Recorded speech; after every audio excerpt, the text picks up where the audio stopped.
Today we're making some onion rings because the Super Bowl is this weekend, so this is a perfect little appetizer for the Super Bowl if you're throwing a little party or you just want onion rings. Take your peeled onion and literally you're just slicing it. Give it a good amount of thickness. So we're gonna do the standard breading process. Some flour. We're just gonna add salt and pepper to the flour. Make sure you mix that up. Some breadcrumbs. The breadcrumbs is what I'm gonna add the seasoning to. So we already know it's gonna be smoked paprika if it comes out. Some garlic and onion powder, double fisting.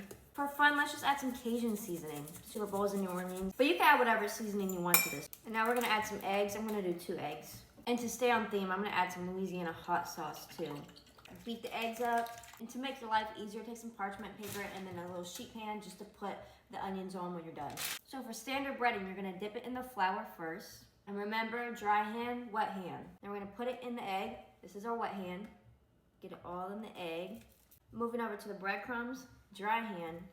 Get some of the breadcrumbs on there. Flip it, get all in there. So now we have a breaded onion ring. I'm at parchment paper. Now just repeat. I'm actually going to the Super Bowl this year. I'm going to New Orleans. It's my first time in the New Orleans. And it's my second time at the Super Bowl. I'm so excited. This time Antoine gets to go because last year he gave up his ticket so my dad could go. So now Antoine gets to go. And I'm actually cooking for, not like for the Super Bowl, but like for an event for the Super Bowl. I'm doing a brunch with Verizon. And it's open to the public. The tickets are free. It's a little brunch on Saturday. I'm gonna be doing a demo as well. Wanna eat some food? Come by on Saturday. Okay, so they're all nice and breaded. And also the perfect thing about these, if you wanna prep them in advance, you can just throw them in the freezer and then when you're ready to fry them, just plop them in the fryer. One of the restaurants I used to work at, I used to make a ton of onion rings and that's what we would do. So I'm just gonna add some vegetable oil. So now we're gonna bring this up to 350 degrees. I also highly recommend getting like a little thermometer so you can check. Say hi, Antoine. Hola. So while this is heating up, I'm gonna make the sauce that we could dip it with. We're gonna do like a little copycat of the bloomin' onion sauce. To me, that's personally the best sauce that goes with onions. About 1/4 cup of mayo, 1/4 cup of sour cream, a little squirt of ketchup. I'm gonna add a little hot sauce to it as well, a little spice. A little bit of horseradish, smoked paprika, some dried oregano, garlic powder, and some salt and pepper. Give it a mix.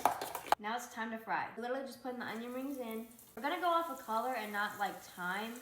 Once they get a nice golden brown and they start to float. Now we're gonna take a plate or a sheet pan, put a paper towel on it so when we take them out, the grease goes on the paper towel and they don't get soggy.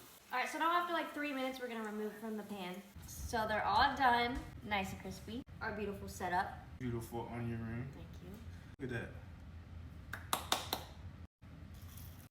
That was a good crunch.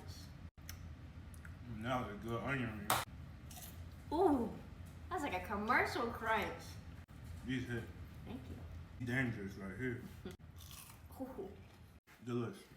This need to be on the spread of snacks for the game. Like, this hit 50 out of 10.